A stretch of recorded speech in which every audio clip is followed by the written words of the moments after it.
Hello and welcome to student circle Ranchi. मैं कृष्णा कुमार आप सभी का स्वागत करता हूं जेपीएससी के इस नए सत्र में। और चूंकि ये इंट्रोडक्शन क्लास है, इसलिए सबसे पहले तो हम बात करेंगे कि जो झारखंड में रांची में रह के जो लोग पढ़ रहे हैं, तो आपको क्या कमियां महसूस हो रही है। क्योंकि स्टूडेंट सर्किल फैमिली से मैं 2005 में जुड़ा हुआ था और लगातार 2010 तक हमने इस परिवार में अध्यापन करके और मोर देन 100 स्टूडेंट को हम लोगों ने रिजल्ट दिया। बाद में मैं दिल्ली चला गया और दिल्ली में जो सबसे टॉप मोस्ट इंस्टीट्यूट रहा मेरिडियन कोर्सेस, जिसमें हर स्टूडेंट जाते रहा, उसमें मैंने अध्यापन किया और फिर मैंने खुद अपना ब्रांड कृष्णा आईएएस स्थापित किया। लेकिन आज फिर मैं वापस रांची आप लोग के बीच आया हूं और जो हमारा जो ब्रांड स्टूडेंट सर्किल, जहां से हमने आज से पहले लगभग 18 वर्ष पहले टीचिंग का यात्रा शुरू किया था, आज ये बड़ी खुशी की बात है कि फिर हम वापस आप लोगों से इंटरेक्ट कर रहे हैं, राइट। और इसमें और भी खुशी की बात है कि जब मैं आया था मैं रांची, तो रास्ते में जेपीएससी का नोटिफिकेशन आ गया। ठीक है, तो नोटिफिकेशन आ गया तो फिर बातें हुई कि रांची के जो छात्र हैं उनको अगर रांची में कुछ कमियां मिल रही है, अगर कुछ कमियां हैं जेपीएससी की तैयारी में, तो उसको दूर किया जाए।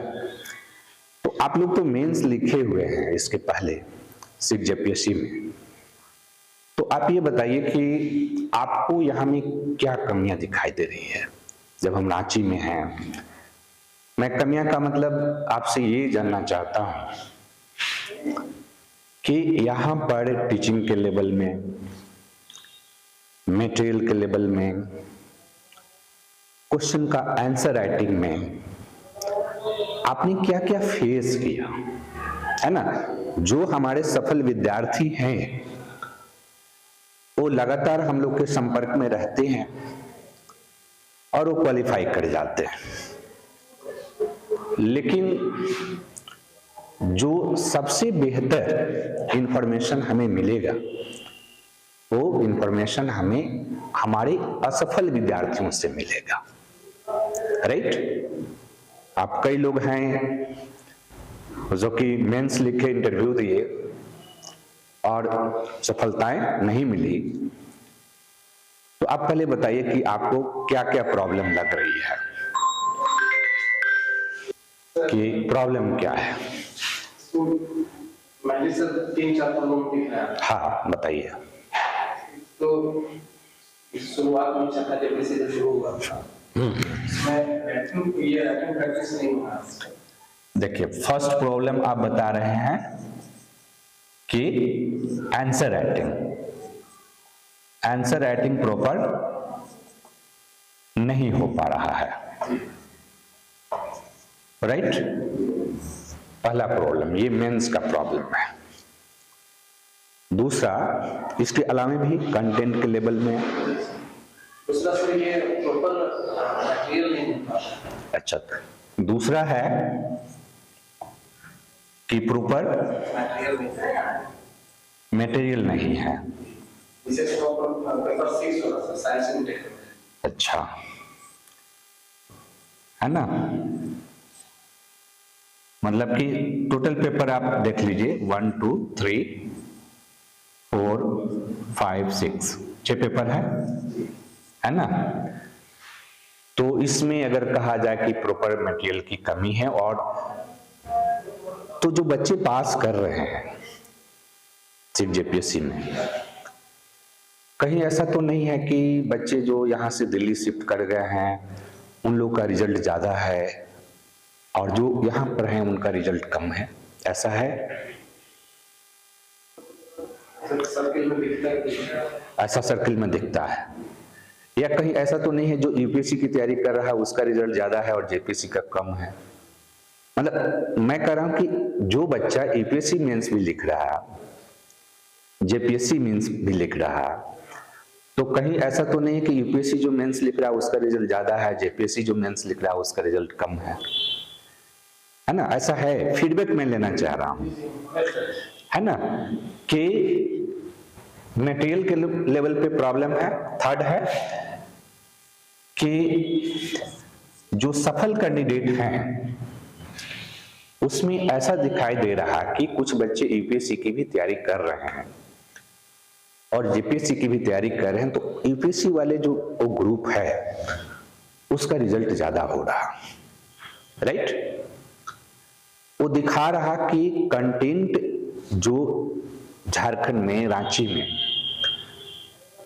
जो बच्चे हैं उनको जिस तरह का कंटेंट चाहिए वो कंटेंट नहीं मिल पा रहा है, राइट? प्रतिस्पर्धा पहले से बढ़ गई है और प्रतिस्पर्धा बढ़ गई है तो इसके कारण जो है मटेरियल के साथ साथ जो कंटेंट आपका है, देखो मटेरियल का मतलब एक हुआ कि रीडिंग मटेरियल, कि हम क्या पढ़ें, राइट?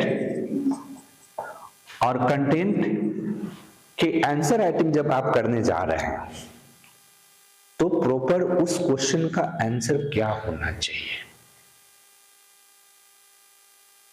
राइट? अच्छा, इस जेपीएससी एक ऐसा सिविल सेवा है जिसमें कुछ क्वेश्चन ऑब्जेक्टिव भी है, मेंस की मैं बात कर रहा हूं। ऑब्जेक्टिव क्वेश्चन पीटी में भी है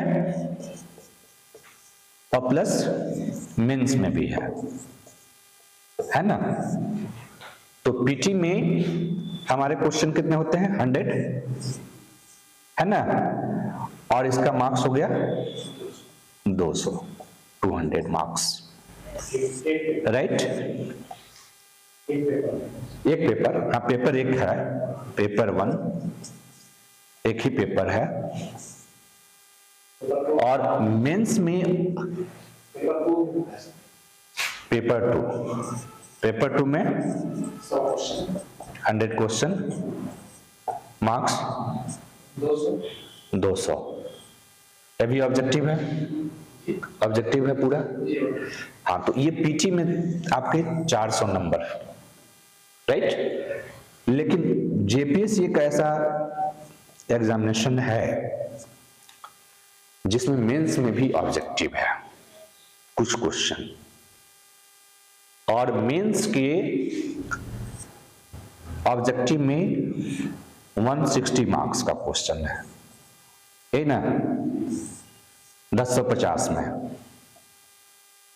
150 में जो है ये 1050 अच्छा 950 950 में, है ना? 50 में 160 नंबर जो है ऑब्जेक्टिव का है। अब देखिए कि एक जो आप पीटी की तैयारी करते हैं, दूसरा स्टेज आता है मेंस की तैयारी की। अब ये हमको क्या इंसाइट दे रहा कि चूंकि मेंस में भी ऑब्जेक्टिव क्वेश्चन है और उनका वेटेज काफी अच्छा है,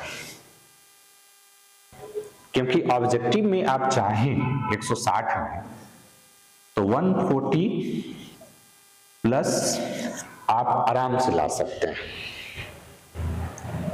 ठीक है? और इसके लिए अलग से एक्स्ट्रा एफर्ट करने की जरूरत नहीं है। ये एक और इंसाइट दे रहा है कि हमें जो प्रिपरेशन करना है वो पीटी कम मेंस करना है, राइट, एक साथ करना है, क्योंकि सॉरी, क्योंकि पीटी में जो तैयारी आप करते हैं, है ना, उस समय तो ऑब्जेक्टिव ही पढ़ते हैं,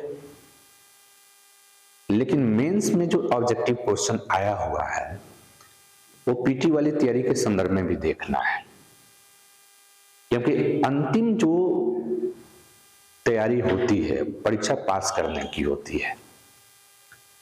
अगर आप सोच रहे हैं कि पीटी की तैयारी कर रहे हैं, मेंस की तैयारी कर रहे हैं, इंटरव्यू की तैयारी कर रहे हैं, ये परीक्षा पास करने की स्टेप है, लेकिन तीनों चीज कंबाइंड है। वो बच्चा कभी नहीं पास करता है जो अभी सोच रहा है कि अभी पीटी है, कल को मेंस है, फिर इंटरव्यू है, और इसमें तो ऑलरेडी आपका कंबाइंड कर दिया है, ठीक है। तो जब भी ऑब्जेक्टिव यानी चरण फर्स्ट की तैयारी करें, अलर्ट रहें कि मेंस में भी हमें उससे रिलेटेड चीजें ऑब्जेक्टिव में है, उसका लेवल ज्यादा हाई है ना, एक्यूरेसी उसमें बढ़ाना है, क्योंकि अगर 950 में 140 नंबर ऑब्जेक्टिव से आप ला देते हैं, है ना, 140 मार्क्स आप समझिए कि ऑब्जेक्टिव में आप ला रहे हैं, राइट। और कटअप मेंस का कितना रहा? 610, यही रहा ना, 610 इंटरव्यू लगा करके। मेंस का कटअप तब कितना रहा? 500 समथिंग रहा। तो आप देखो कि मेंस का कटअप 500 समथिंग रहा, तो आप 140 और प्लस मान लो कि आप 400 ला देते हो, ठीक है। तो 540 मार्क्स अगर आप मेंस में लाते हैं 950 में, तो जो जनरल का कटअप है उस कटअप से आप ऊपर ही रहेंगे, है ना। तो आपको अगर हम बात करें कि 790 जो नंबर है, जो कि सब्जेक्टिव है ना, उसमें हमें 400 नंबर लाना है, 50% लाना है, से थोड़ा सा अधिक ऑब्जेक्टिव में हमें बढ़ाना है अपने आप को, ठीक है। दूसरा कि जब मेंस के क्वेश्चन को देखते हैं, तो जैसे आपने कहा कि आंसर राइटिंग में बहुत बड़ा समस्या है, ठीक है।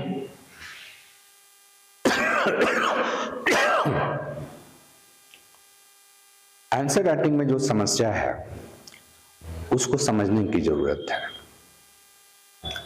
जैसे पहले क्या था कि पहले ऑप्शनल सब्जेक्ट हुआ करते थे, जेपीएससी में ऑप्शनल सब्जेक्ट हुआ करते थे और दो ऑप्शनल सब्जेक्ट थे, है ना। और हम लोगों के इस स्टूडेंट सर्किल परिवार से मैंने पहले भी कहा कि 100+ बच्चे तो हम लोगों ने फर्स्ट, सेकंड, थर्ड जेपीएससी में हम लोगों ने रिजल्ट देखा, और टॉपर रैंक 1, 2, 3 इस तरह के रिजल्ट हम लोगों ने यहां पर प्रोड्यूस किया।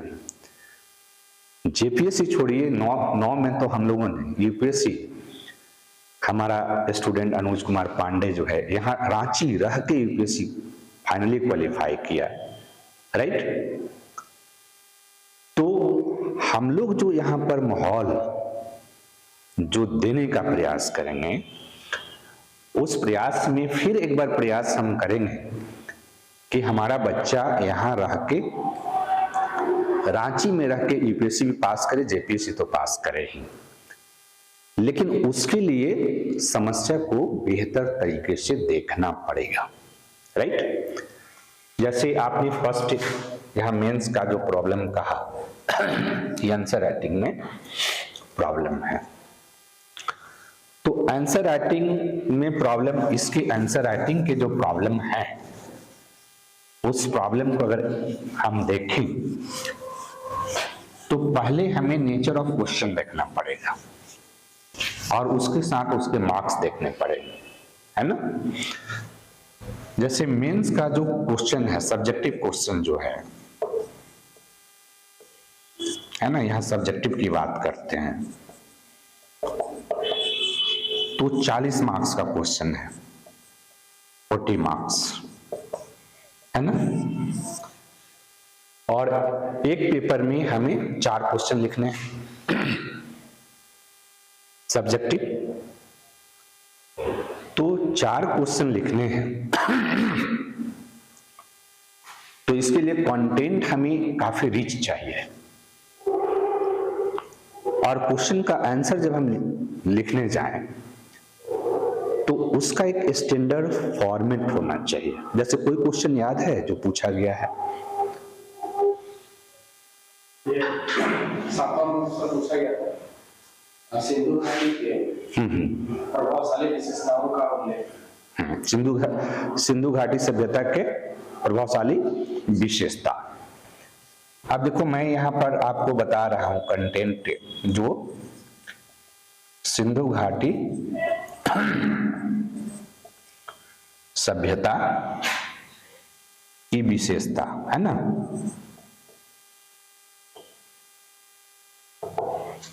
है ना, कैरेक्टरिस्टिक, प्रभावशाली विशेषता। चलिए, सभ्यता की प्रभावशाली विशेषता, है ना, ठीक है। इस पे हमें 400-500 शब्द लिखना है, ठीक है। अब देखो, आप जो सोचते होंगे कि जो क्वेश्चन है कितना इजी क्वेश्चन पूछ रहा है, सिंधु घाटी सभ्यता की प्रभावशाली विशेषता। कोई भी किताब आप लेंगे उसमें ये मिल जाएगा, लेकिन कोई भी किताब और कोई भी नोट्स जो लेंगे उसमें इसका प्रॉपर क्या होना चाहिए वो नहीं मिलेगा। मैं 2 बात कह रहा हूं, ठीक है, कि इस क्वेश्चन के जो कंटेंट है, सामान्य रूप का जो कंटेंट है वो किसी भी किताब में उपलब्ध है, लेकिन आपको क्या करना है, कंपीट करना है। मेरी बात समझ रहे हैं? आपको 40 नंबर के क्वेश्चन में कम से कम 25 नंबर लाना है, तो कम से कम 25 नंबर आपको लाना है।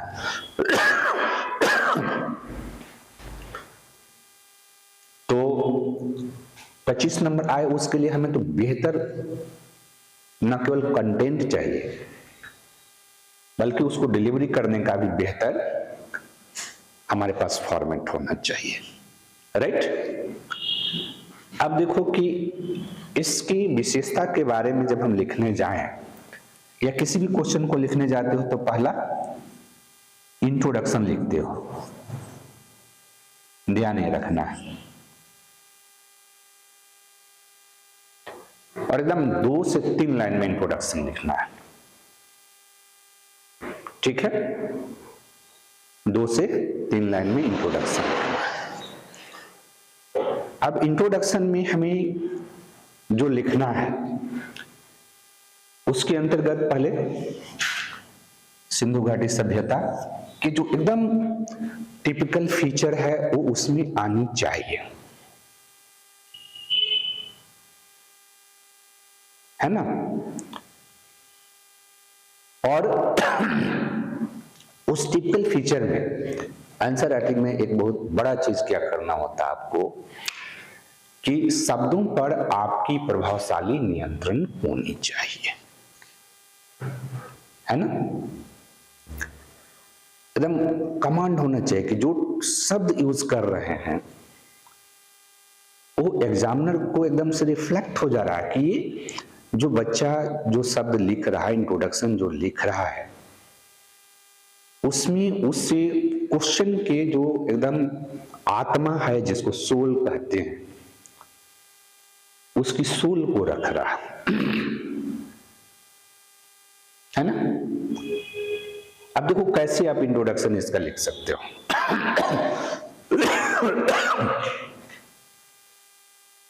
बहुत सिंपल बता रहे हैं। आप एक दो लाइन में लिखोगे कि सिंधु घाटी सभ्यता एक आदि ऐतिहासिक ताम्र कांस्ययुगीन भारत की प्रथम नगरीय सभ्यता थी, जिसके तत्वों की निरंतरता बाद में भारतीय संस्कृति में दिखाई देती है। बात समझे? तो यहां पर जो मैंने इंट्रोडक्शन आपको बताया, उसके अंतर्गत चार चीज हमने आपको बता दिया, ठीक है। एक हमने कहा कि ये आदि ऐतिहासिक है, प्रोटो हिस्टोरिक कल्चर है,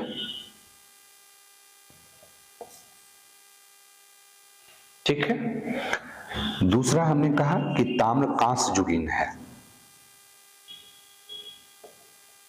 ये सबसे हाईएस्ट लेवल का जो अध्ययन है ना।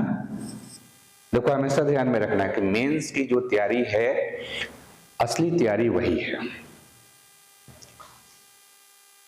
चूंकि मेंस में भी ऑब्जेक्टिव है और पीटी में भी ऑब्जेक्टिव है, तो इन ऑब्जेक्टिव पार्ट को तो कंबाइन करना ही करना है, प्लस मेंस वाले पार्ट को भी जो सब्जेक्टिव है उसको भी कंबाइन करना है। आदि ऐतिहासिक सभ्यता, ताम्र कांस्ययुगीन सभ्यता, फिर हम कह रहे हैं प्रथम नगरीय सभ्यता,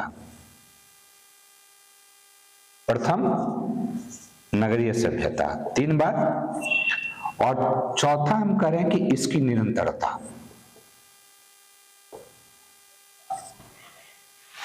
चार इंपॉर्टेंट पॉइंट हम अपनी प्रथम 2 लाइन में हमने दिया। बात समझ में आ रही है? क्यों फेल कर गए, क्यों कम मार्क्स आया, समझ में आ रही है? क्योंकि आप सभी क्या हैं कि मेंस लिखे हुए हैं, और आपके दोस्त जो कुछ लोग मेंस लिखे वो क्वालिफाई कर गए और आप नहीं क्वालिफाई कर पाए। फिर आप उसकी प्रिपरेशन कर रहे हैं कि इस बार जो है हमें क्वालिफाई करना है। तो क्वालिफाई करना है तो अपनी कमियों को इवैल्यूएट करना है। जो एकदम प्रेशर बच्चे होंगे, है ना, आज हमने ये किया कि जो बच्चे मेंस से लिखे हुए हैं हमारे, क्योंकि हम लोग के स्टूडेंट सर्किल परिवार में तो हजारों बच्चे हैं, उन लोगों को हम लोगों ने कॉल किया कि आप मेंस लिखे हुए आप आइए, आप इंटरेक्ट कीजिए। और फिर जो बच्चे होंगे जिनको अभी पीटी भी देनी है, मेंस भी देनी है, उनके लिए एक अलग हम लोग इंट्रोडक्शन क्लास अरेंज करेंगे। तो आपको ये बात समझ में आ रही है कि आपने जो लिखा और जो लिखना चाहिए था उसमें क्या अंतर है? या लोकल लेवल पर अगर इसके आंसर को भी हो सकता है कुछ लोगों ने डिस्कशन किया हो सोशल मीडिया चैनल पर भी या अदर जगह पर, जो कि लोकल में कई कोचिंग चल रही है, तो क्या ये चीजें वहां पर उपलब्ध है? नहीं उपलब्ध है, ठीक है। अब आप देखिए कि अब आपको फिर क्या करना है कि एक्सप्लेन करना है, पॉइंट आप बताते जाना है, एक्सप्लेन करना है ना। इसका अवस्थिति को भी लिख सकते हैं, इसका अवस्थिति को हमें लोकेशन, हाँ वो लिख सकेंगे, उसका पॉइंट है, मैं बता रहा हूं। आगे आगे देखो, इंट्रो में नहीं लिखने की जरूरत है, इंट्रो में 4 ये पॉइंट हो गई हमारे। 4 पॉइंट में एक प्रोटो हिस्टोरिक को फिर आगे में एक्सप्लेन करना है पैराग्राफ चेंज करके, क्योंकि जब हम इंट्रोडक्शन लिख लेते हैं ना तो हमारा क्वेश्चन का स्ट्रक्चर होता है, संरचना जिसको बोलते हैं या मेन बॉडी बोलते हैं आप।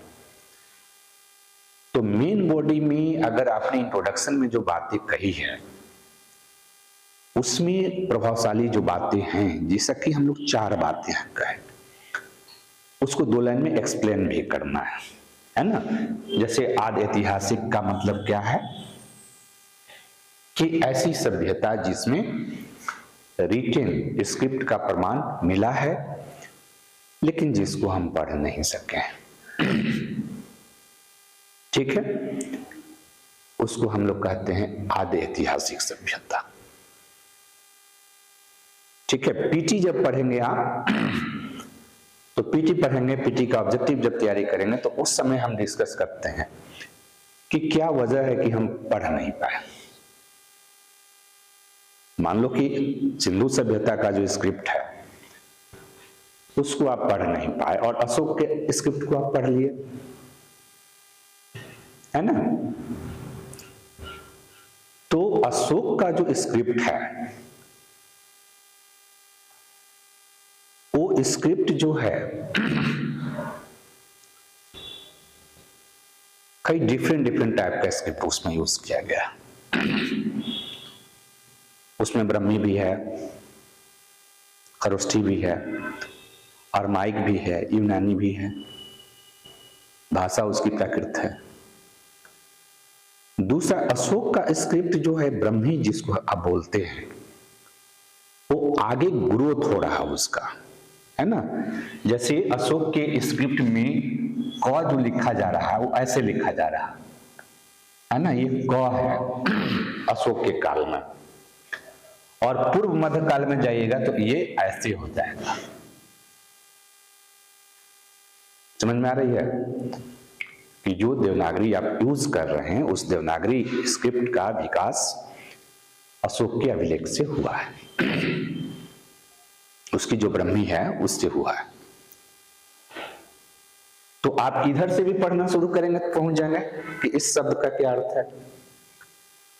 सिंधु सभ्यता का जो स्क्रिप्ट है उसका प्रॉब्लम क्या है कि एक तो पिक्टोग्राफ में है, पिक्चर है, और उसमें कोई परिवर्तन नहीं हो रहा, एज इट इज है। दूसरा कोई ऐसा सोसाइटी नहीं है जो उसको अभी वर्तमान में यूज करता है, कोई भी ऐसा सोसाइटी नहीं है जो अभी उसको वर्तमान में यूज करता है, लेकिन इसको तो हम लोग यूज कर रहे हैं। तो पीटी के सेक्शन में हम डिस्कस करेंगे, आपको बताएंगे, क्योंकि आप लोग तो मेंस से लिखे हुए हैं तो इसको एक्सप्लेन कर दिए, है ना। आपको 2 ही लाइन में एक्सप्लेन करना है क्योंकि इसमें कई पॉइंट हम यहां पर बता रहे हैं और उस पॉइंट को एक्सप्लेन करना है। इसके अलावा स्ट्रक्चर जो बनाते हैं उसमें सीक्वेंस को मेंटेन करना है कि हाउ टू मेंटेन सीक्वेंस, उसका भी वैल्यू है वहां पर। तो उसी तरह से ताम्रकांस जुगीन सभ्यता, है ना। अब ताम्रकांस जुगीन सभ्यता का मतलब कांस्य जुगीन जो कांस्य का तकनीक है ना, इस तकनीक पर बात करेंगे। ये एडवांस तकनीक है तांबे से, ठीक है। लेकिन हमारे पास जो उस समय सिंधु घाटी सभ्यता के टाइम पीरियड में जो कांसा बन रहा है उसके लिए 2 चीज चाहिए, तांबा और टीन। तांबा हमारे यहाँ उपलब्ध था राजस्थान के खेतरी में और बलूचिस्तान में भी तांबा उपलब्ध था, लेकिन टीन नहीं था। टीन हम लोग अफगानिस्तान ईरान से लाते थे। तो जो टूल्स मिल रहा है उसमें कांसे की टूल्स की कमी है और तांबे की टूल्स की अधिकता है, राइट। दूसरा, अगर कांसा से टूल्स आप बनाते हैं तो आपको तांबा और टीन को मिक्स करना पड़ेगा, तो मिक्स उसके परसेंटेज भी आपको मिक्स करना पड़ेगा, कितना परसेंट पर ज्यादा बेहतर बनेगा। तो इसलिए मेटलर्जी का यहाँ पर जो है साइंस जो है यहाँ से डेवलप दिखाई देता है, जो इसकी खास विशेषता है। लेकिन इसमें आयरन का प्रमाण नहीं मिलता हमें, यहीं पर स्पष्ट कर देना है कि इसमें तांबा और कांसी मिलता है, आयरन का प्रमाण नहीं मिलता है। एक दो हमें क्या करना है कि एक दो हमें एग्जाम्पल दे देना है। जैसे ताम्र, ये कांस की नर्तकी हमें मोहनजोदड़ो से मिली है, कांस की नर्तकी, उसको एग्जाम्पल दे देना है, ठीक है, ताकि एग्जामिनर को लगे कि ये जो बच्चा है ना, ये केवल सिंधु घाटी सभ्यता नहीं पढ़ रहा, बल्कि ये बच्चा जो है उस समय की टेक्नोलॉजिकल जो एडवांसमेंट हो रहा है, उस टेक्नोलॉजिकल एडवांसमेंट को भी पढ़ रहा, ठीक है। अब फिर हम लोगों ने बात किया प्रथम नगरीय सभ्यता। तो प्रथम जो नगरीय सभ्यता है इसको एक्सप्लेन करना है, ठीक है।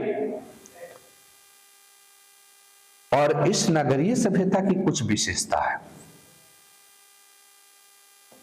पॉइंट में देना है ना, जिसमें नियोजित है।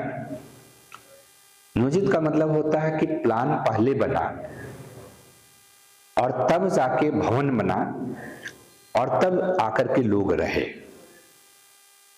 ठीक है।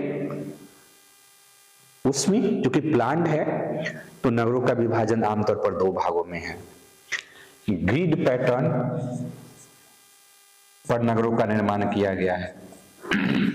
ग्रिड पैटर्न का मतलब होता है कि नगर जो है चार भागों में ऐसे बटे हुए, ठीक है। फिर उसमें ड्रेनेज सिस्टम की बात करना है, जल निकास प्रणाली की बात करना है, फिर भवन निर्माण की बात करना है कि पके हुए ईंट का प्रयोग करते हैं। ईंट का एक मानक स्टैंडर्ड था। ईंट की जो जुड़ाई करते हैं, देखो फिर तकनीकी की बात करते हैं, ये बात करते हैं कि इंग्लिश बॉन्ड तकनीक से बना हुआ है, इंग्लिश बॉन्ड तकनीक है ना। ये क्या है पता है? अब देखो, जो नंबर आपकी रह गई और आप कम नंबर प्राप्त किए, उसका कारण ये सब है। अंग्रेज जब भारत में आए थे ना, तो अंग्रेजों ने कहा कि हमारी भवन निर्माण तकनीक काफी विकसित है, क्योंकि मध्यकाल में जो भवन बन रहा था ना, मध्यकाल में, तो हम पत्थर या ईंट दोनों को इस रूप में जोड़ते थे, है ना, इसके ऊपर उसके ऊपर रख देते थे। और ब्रिटेन में, यूरोप में जो बिल्डिंग बनती थी, तो एक बार ईंट को ऐसे रखता था और एक बार ऐसे रखता था। हम लोग यहाँ गांव में देखिएगा, पहले वाला जो ये है, पहले जो गांव में ईंट का घर बनता था, जो पिलर पर नहीं बनता था, मोटी दीवार वाली होती थी, उसमें ये मेथड यूज होता था, है ना। तो अंग्रेजों ने कहा कि ये मेथड तो हम लाए, लेकिन जब इंडस सिविलाइजेशन का एक्सकवेशन हुआ तो ये तकनीक हमारे इंडस सिविलाइजेशन के लोगों ने डेवलप किया था। तो इसको वहां पर जैसे पॉइंट लेंगे ना, देखो जैसे ये केवल आपका टर्म दिया ना, तो आप समझो कि एक नंबर आपको लीड मिल गया। क्योंकि आमतौर पर क्या होता है कि 4000 बच्चे मान लो, या 3000 बच्चे मेंस लिखे, अब 3000 बच्चों में ये जो क्वेश्चन में ये जो पॉइंट है, ठीक है,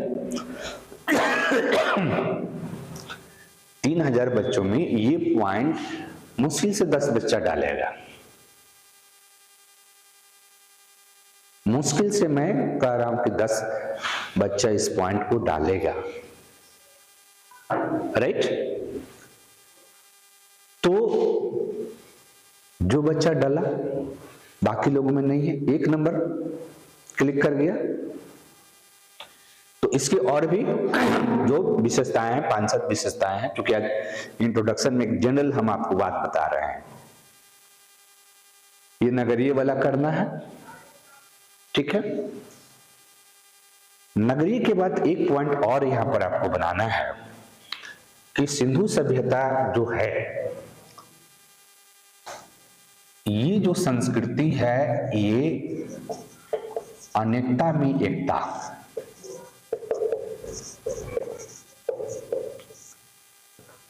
एवं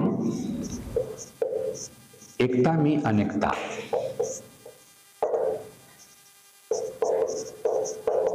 है ना, कि सांस्कृतिक प्रतिरूप पर विकसित थी।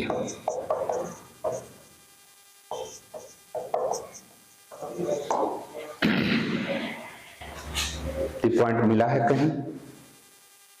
नहीं मिला होगा, है ना। जो बच्चे पास कर रहे हैं और जो नहीं पास कर रहे हैं उसमें ज्यादा अंतर नहीं होता है। अगर आपके पास कंटेंट अच्छा है और सब चीज सिस्टमेटिक है, ये जो सिविल सेवा की तैयारी है जिसके बारे में बच्चों को ये लगता है कि बहुत टफ तैयारी है, ये टफ नहीं है। 90% तो सोशल साइंस पढ़ना है,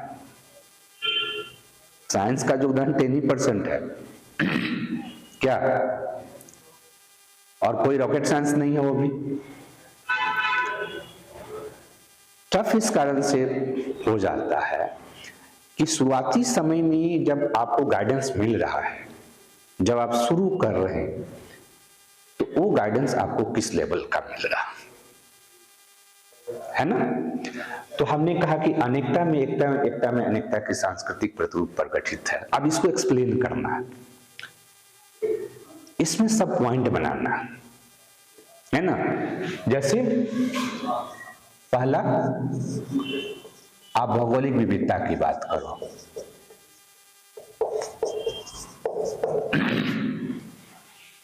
ज्योग्राफिकल डाइवर्सिटी था वहां,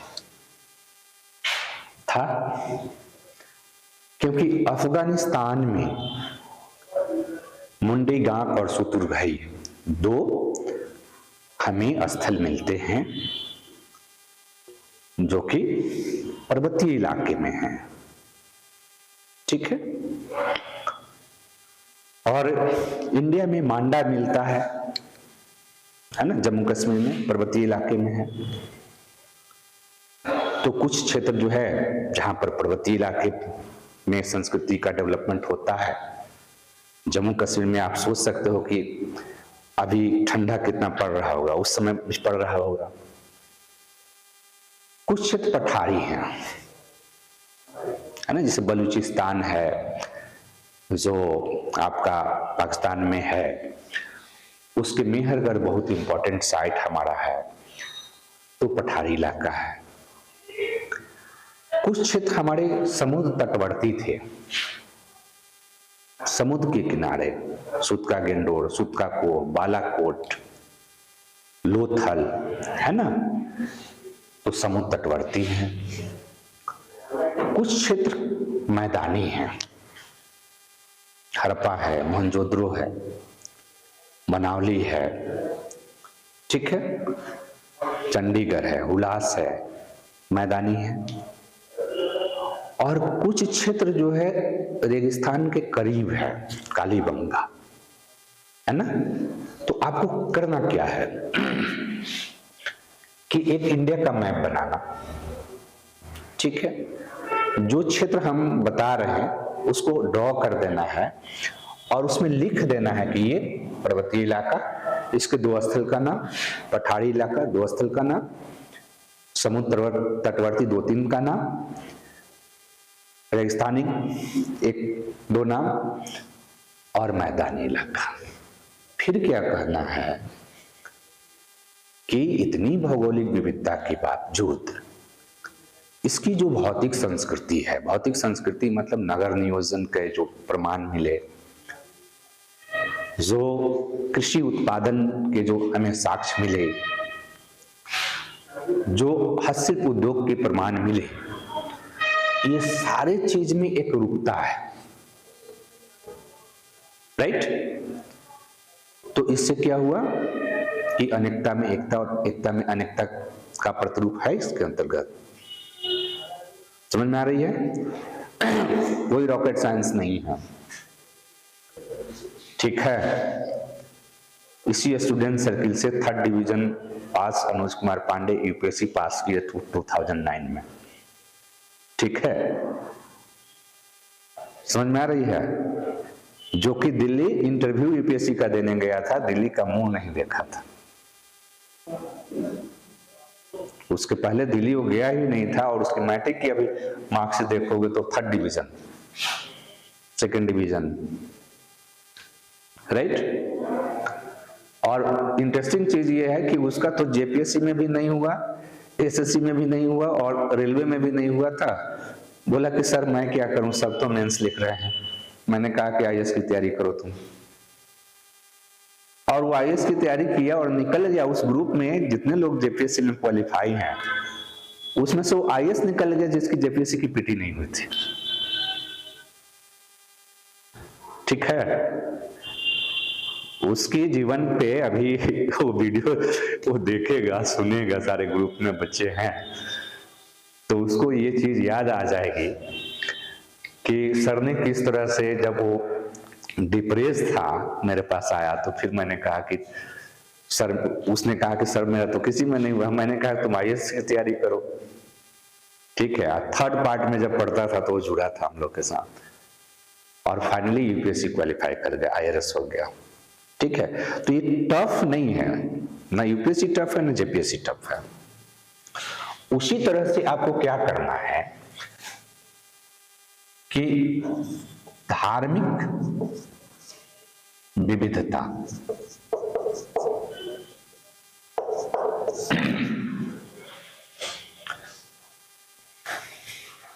धार्मिक बहुलवाद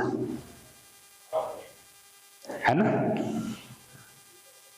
उसके जो रिलीजियस लाइफ है उसमें डाइवर्सिटी है। नहीं गया दिमाग में बात ये है ना। जैसे आप हिंदुइज्म को देखोगे तो हिंदुइज्म में भी डाइवर्सिटी है। ये माती देवी की भी पूजा कर रहे हैं, है ना, ये शिव की भी पूजा कर रहे हैं, ये नाग की भी पूजा कर रहे हैं, ये सांड की भी पूजा कर रहे हैं, ये जल के प्रति पवित्रता की भावना भी रखते हैं, ये बलि के माध्यम से भी पूजा कर रहे हैं, ये यज्ञ वेदी, कालीबंगा और लोथल से यज्ञ वेदी का प्रमाण मिला है, ठीक है। सबसे मोस्ट इंपॉर्टेंट जो डाइवर्सिटी है इनके धर्म में, देखो आज भी आप देखोगे कि जो व्यक्ति जिससे धार्मिक समूह से बिलोंग करता है उसका मृतक संस्कार जो होता है, ठीक है, मृतक संस्कार तो उसके धर्म के अनुरूप होता है क्या। सिंधु सभ्यता का जो मृतक संस्कार है, डेड बॉडी को जैसे हम दफनाते हैं, वो 3 तरह से करते हैं। पूर्ण सावधान, यानी पूरे डेड बॉडी को हम सावधान में रख के दफना देते हैं। आंशिक सावधान, यानी डेड बॉडी को हम छोड़ दिए बाहर और जानवर खा गया, तो जो बाद में बोन बचा, किसमें होता है ये अभी, ये प्रतिरूप है इंडिया में, पारसियों में होता है।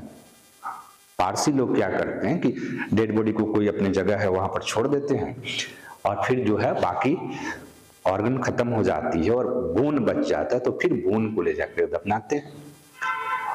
और फिर आग से दाह संस्कार, ये बहुत इंपॉर्टेंट पॉइंट हमारे लिए है। हमेशा धर्म की बात जब करना है ना, लोगों को समझ में नहीं आता है कि धर्म में हम मृतक संस्कार डालें कि नहीं डालें। बात समझ में आ रही है? तो वो भी कह रहा है कि डाइवर्सिटी है, लेकिन उसके बावजूद इनका जीवन प्रतिरूप जो है, मटेरियल कल्चर है, उसमें क्या है, एकता है।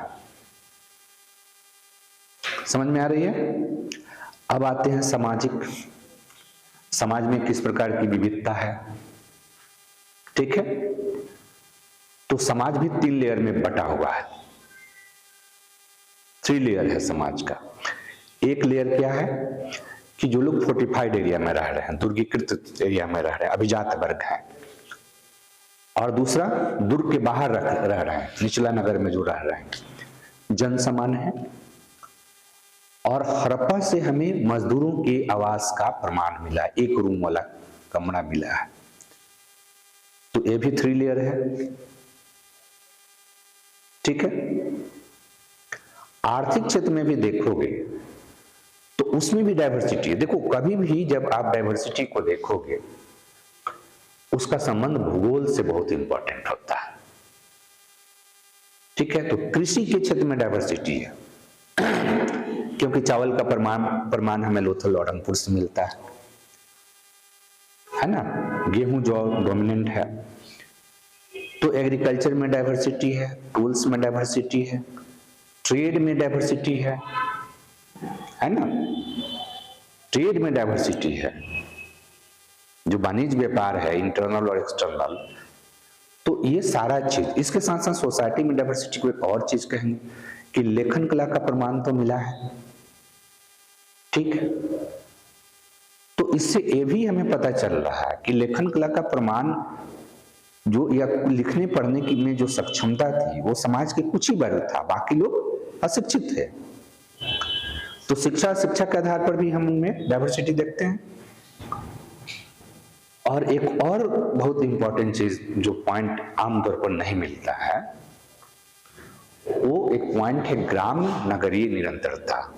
गांव और शहर के बीच निरंतर संबंध बना हुआ है, क्योंकि गांव के लोग कृषि उत्पादन करते हैं, शहर के लोग शिल्प उद्योग का उत्पादन करते हैं, फिर गांव के लोग उनके खाद्य आवश्यकता की पूर्ति करते हैं, तो शहर के लोग उनके मटेरियल कल्चर की आवश्यकता की पूर्ति करते हैं, राइट? और लास्ट जो हमने यहां पर चौथा पॉइंट निरंतरता दिया है, इसको लास्ट में लिखना है कि सिंधु सभ्यता के ये जो प्रभावशाली विशेषताएं हैं, चाहे वो भौतिक संस्कृति के प्रमाण हो, चाहे अभौतिक संस्कृति के प्रमाण हो, ये बाद के दिनों में भारतीय संस्कृति में अपनी निरंतरता को दिखाते हैं। और ये वर्तमान जो हमारा समाज है ना, इसके लिए भी रिलेवेंट है, क्योंकि आज भी हमारे यहाँ जो नगरीय नियोजन है, आज भी जो हमारी कृषि जो पद्धति है, आज भी हम कृषि उत्पाद का उत्पादन करते हैं। कपास हम सिंधु सभ्यता के समय से सूत के वस्त्र का निर्यात करते थे और आज भी हम सूती वस्त्र का निर्यात करते हैं, ठीक है? तो अगर इतने कंटेंट को आप धोगे तो अब बताओ आप लोग कि आपके मार्क्स में कितना अंतर आएगा? अंतर आएगा? समझ में आ गया कि कंटेंट यानी आंसर राइटिंग में जो हमारा प्रॉब्लम है, उसके प्रॉब्लम के 2-3 लेवल है। एक कि आंसर राइटिंग पर पहुंचने के पहले हमारे पास मटेरियल होनी चाहिए उस तरह की। एक मटेरियल जो कि रीडिंग मटेरियल, हम पढ़ें क्या, उस पर हम बाद में बात करेंगे। दूसरा कि उस रीडिंग मटेरियल से फिर क्वेश्चन के हिसाब से कंटेंट हम कैसे तैयार करें। और तीसरा उस कंटेंट को क्वेश्चन के हिसाब से प्रेजेंट कैसे करें। और चौथा कि जो प्रेजेंट किए वो सही है या गलत है, या उसमें और क्या सुधार हो सकता है, उसको चेक करके जब आपके टीचर जब आपको बताएंगे कि बेटा ये जो पॉइंट है ना, ये 3 नंबर में देकर के इसको 2 नंबर में देना था, और 2 नंबर में जो देना था वो 3 में देना है, ठीक है? तो वो एकदम स्ट्रक्चर जो क्रिएट होता है ना, वो एग्जामिनर को बांध देता है, ठीक है? और जब एग्जामिनर को बांध देता है, आप क्लिक कर जाते हो, पास कर जाते हो, चाहे स्टेट पीसीएस का एग्जाम हो चाहे यूपीएससी का एग्जाम हो, ठीक है। और आप एक बार मेंस में अच्छा मार्क्स ले लिए तो फिर इंटरव्यू नॉर्मल हो जाती है। तो समझ में आ गई कि आपकी कमियां क्या है, और स्टूडेंट सर्किल में हम लोग इसको उस लेवल तक जो है प्रोवाइड करेंगे। और एक बार फिर आप लोगों का उसी तरह का रिजल्ट जो है यहाँ से पूरे झारखंड में जो हम लोग की एक डोमिनेंट यहाँ पर उपस्थिति थी, वो डोमिनेंट उपस्थिति आपको दिखाई देगी। और एक माहौल हम क्रिएट करेंगे कि किस तरह से टीचर और स्टूडेंट के बीच, नाम ही हमारा स्टूडेंट सर्किल क्यों पड़ा, क्योंकि इसमें टीचर और स्टूडेंट, टीचर ही जो थे वो स्टूडेंट थे, बाद में टीचर बन गया। और मैं दिल्ली चला गया तो वहां पर रह गया, और बाकी हम लोग के सर्किल के लोग थे जो सारे लोग क्वालिफाई कर गए। लेकिन अब सारे लोग हम लोग एक साथ यहाँ पर हैं आपको प्रॉपर गाइडेंस करने के लिए, और फिर उस सफलता के मानक को हम लोग फिर स्थापित करेंगे। और इसी के साथ जो है एक बार आप लोग सभी को बधाई। और जो भी हमारे स्टूडेंट सर्किल परिवार के हमारे पहले के जो स्टूडेंट हैं जुड़े हुए, जो क्वालिफाई हैं या जिन्होंने पहले से परीक्षा दिया है, आप सभी का फिर स्टूडेंट सर्किल परिवार की ओर से स्वागत भी करते हैं। धन्यवाद।